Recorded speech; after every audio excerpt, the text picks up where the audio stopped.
Ce matin, nous recevons Mohamed Bakar, maire de Tingoni et candidat à la présidence des LR Mayotte.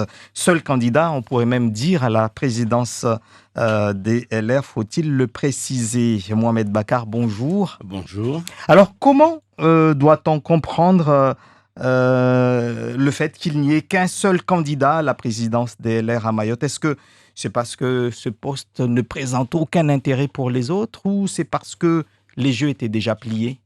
Ben non, on est dans une démocratie quand même. Hein. Mhm. Nous avons démontré que le LR, c'est un grand parti au niveau national, mais aussi sur le territoire. Et qu'aujourd'hui, j'ai appris que j'ai quand même, il y a quelqu'un qui va m'affronter. C'est officiel ou c'est Je ne sais encore... pas si c'est officiel ou pas, mais j'ai appris... En tout cas, vous êtes le seul officiellement déclaré pour l'instant. Je déclarais ma candidature, bien entendu, mais bon, ce que j'ai appris qu'il y a quelqu'un d'autre aussi qui aurait voulu postuler sur ça. Justement, vous parlez tout à l'heure d'un grand parti. Est-ce que la notion de parti a encore un sens aujourd'hui, alors que la majorité des partis a implosé avec l'avènement de la République En Marche, qui a attiré beaucoup de personnalités de droite comme de gauche et des LR d'ailleurs, beaucoup de LR. On a l'impression tout de même que la notion de parti n'a plus trop de sens. À chaque fois où au second tour, il y a le Rassemblement national et en face, tous contre le Rassemblement national. Non, je peux vous assurer que la notion de parti existe toujours, a toujours un sens. Il suffit de regarder, par exemple, à Mayotte, tous ceux qui sont candidats aujourd'hui demandent à avoir de l'investiture du parti. Et que même en métropole, ces partis qu'on dise, entre guillemets, disparus, existent toujours, puisque le LRM, le parti de Macron, qui a toujours utilisé comme Premier ministre les gens qui viennent de LR, et les socialistes aujourd'hui qui cherchent à exister, les partis existent quand même. Et ça a un sens, ça a de l'intérêt, parce que nous avons vu, quand il n'y a pas de parti, une union des personnes, ça n'amène nulle part que des conflits internes permanents.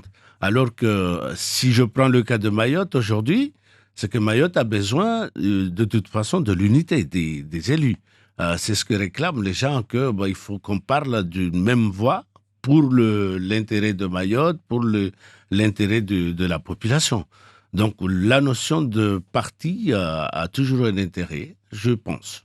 Mais quand vous nous dites qu'il faut que les gens soient unis, que les partis ou les hommes politiques soient unis, on le voit, ça arrive ponctuellement, mais pas tout le temps. Ou parfois même, vous vous mettez d'accord ici, mais une fois arrivé à Paris ou je ne sais où, l'union éclate. Non, c'est pas à Paris. À Paris, il n'y a jamais eu de désunion à Paris, à part que le système qui a été utilisé récemment, c'est qu'on prend les politiques, les responsables, un à un, on parle de ceci, mais on n'arrive pas à... Si on se met d'accord, on arrive à se mettre d'accord à Mayotte, ça veut dire qu'à Paris, il n'y a jamais eu de tension. C'est qu'aujourd'hui, ce que nous souhaitons faire ici en tant qu'élus, je prends l'exemple de quand il y a eu la grève de 2018. Nous avons créé un comité des élus de Mayotte pour la défense de ses intérêts. Et ce comité va exister et qui va réunir l'ensemble des élus de Mayotte, y compris les parlementaires, mais tous les élus. Et chaque année, nous allons organiser des assemblées, pendant 3 jours, on va débattre sur des motions, des thématiques qui intéressent le territoire et la population. Donc nous allons commencer, bien entendu, à travailler ensemble, à dépasser les clivages politiques. Parce qu'à un moment donné, les clivages politiques, on doit avoir un socle commun.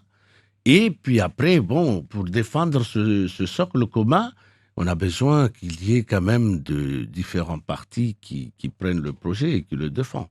Donc nous, on est conscients et nous allons effectivement nous orienter vers ce que demandent les Mahorais, notamment parler d'une seule voix.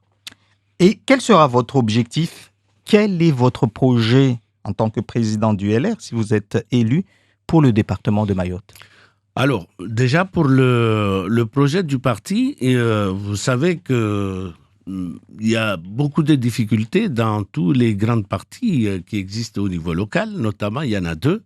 Il y a le LR et puis il y a le parti MDM. Les socialistes, à peine existaient parce qu'on n'entend pratiquement pas sur le paysage politique à Mayotte. Alors, l'idée, c'est de faire déjà la paix et la réconciliation. Donc ça, c'est le premier... Avec le MDM non, entre vous? Alors, déjà, entre le LR. Il faut qu'il y ait la paix et la réconciliation, rassembler les militants de LR et puis donner une impulsion, une force au parti LR. Le deuxième objectif c'est de travailler en partenariat avec les partis de la droite de Mayotte et de centre-droit. Il va falloir qu'on se mette d'accord à un moment donné pour dire, voilà, le projet que nous souhaitons réaliser dans le territoire, c'est ça. Maintenant, à chacun de prendre ce projet et de le défendre au niveau national ou au niveau local. Sitida aussi. Mais vous, élu président LR demain, la Fédération de Mayotte, comment allez-vous faire pour justement, pas gommer, mais arriver à unir toutes les divisions qu'il y a au sein de votre parti? On l'a vu aux dernières élections municipales, il y a eu, en fonction des décisions prises pour les investitures, on a vu plusieurs camps. Comment vous allez faire pour réunir tous ces gens-là?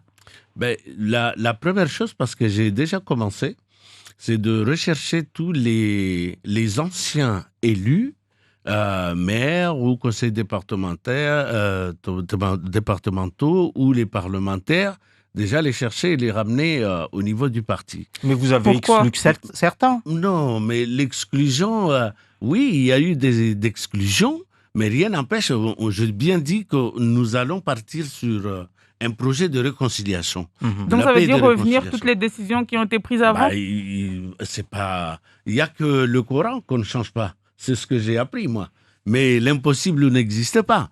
L'art de rendre l'impossible possible, c'est ce qui nous amène à être des élus aujourd'hui. Donc l'idée, c'est de ramener tous ceux qui ont été exclus, entre guillemets exclus, parce que moi, ou qui sont partis, et puis ceux qui sont là, et puis aller rechercher ceux qui n'ont jamais été aussi LR et construire un grand parti au niveau local, parce que je rappelle que le parti LR, tel que nous la définissons aujourd'hui, ne doit pas rester un parti juste pour les élections, mais il doit être là en permanence pour la défense des intérêts de ce territoire et de sa population.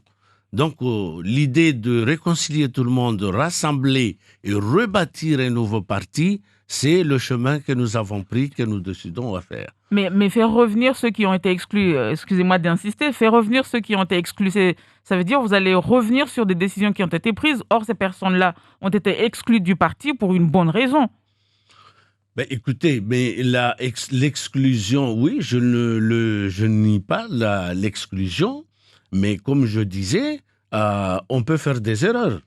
Donc là, aujourd'hui, on assume... et le secrétaire général du LR ont fait des erreurs? On assume les décisions qui ont été prises, mais aujourd'hui, telle que la population demande, telle que la population, les Mahorais en demandent, il faut que nous soyons unis, tous ensemble, pour construire ce territoire. C'est pour cette raison que nous allons rechercher tout le monde, personne exclue ou partie ou restée, peu importe, mais nous avons besoin de tout le monde pour reconstruire et bâtir ce territoire. Vous êtes nostalgique de l'UMP, on a l'impression. RPR, on peut dire. Jusqu'au RPR. RPR, on peut dire. Qu'est-ce que vous pouvez dire de ce qu'a apporté justement les LR au département ces dernières années? Il y a une majorité LR au conseil départemental, il y a un député LR qui représente Mayotte en ce moment.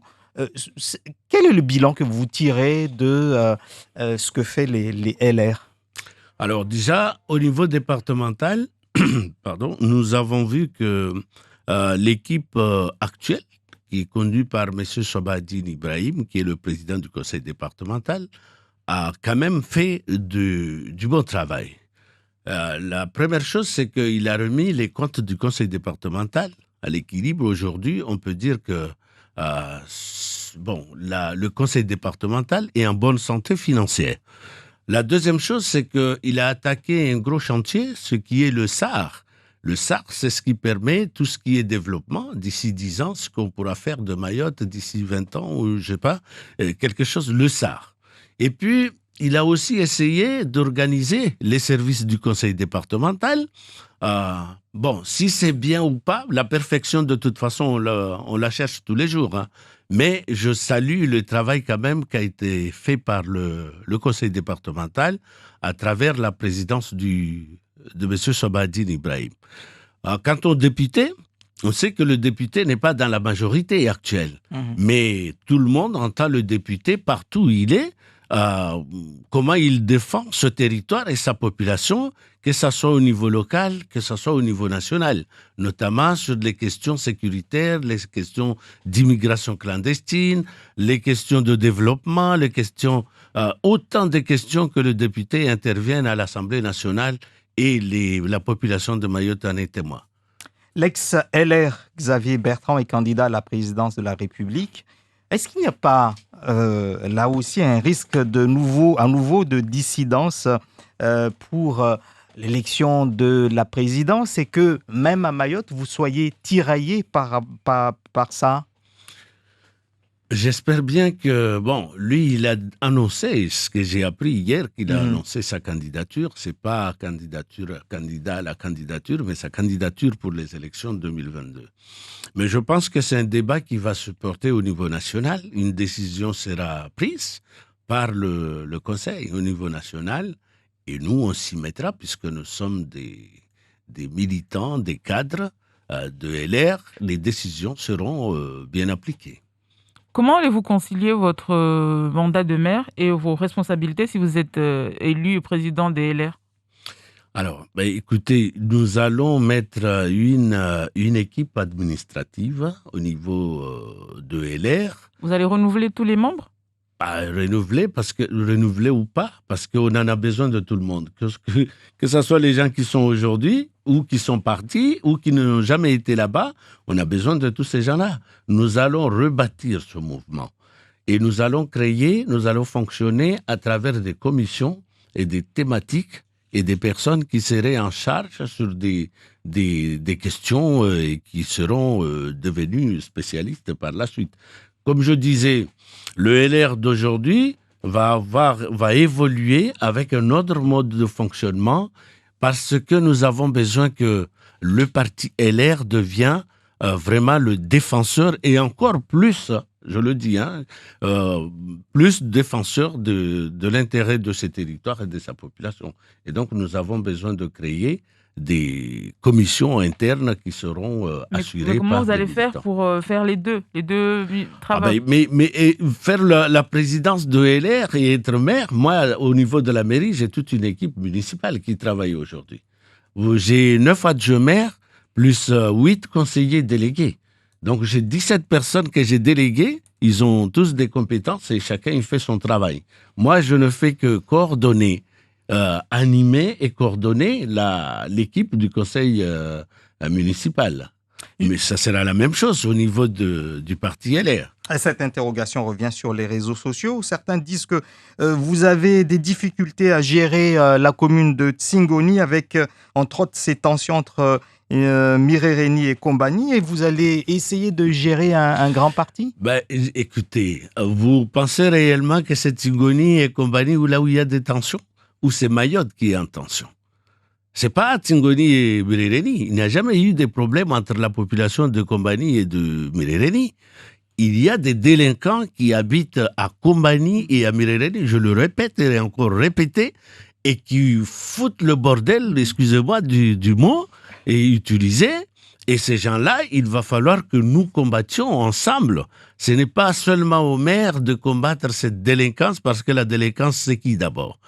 Il y a l'État qui laisse les personnes rentrer dans le territoire sans être contrôlés. On ne sait pas qui rentre et comment ils viennent. Et quand ils arrivent dans le territoire, il y a toute la population de Mayotte qui ouvre le grand bras ouvert et ils accueillent cette population. Ils habitent dans leur terrain, dans leur maison. Ce n'est pas le maire qui fait habiter ces gens-là dans ces quartiers-là. Il va falloir à un moment donné que chacun y prenne ses responsabilités aussi. Ce n'est pas seulement le maire, c'est aussi la population. Merci Mohamed Bakar d'avoir été l'invité de Zakweli.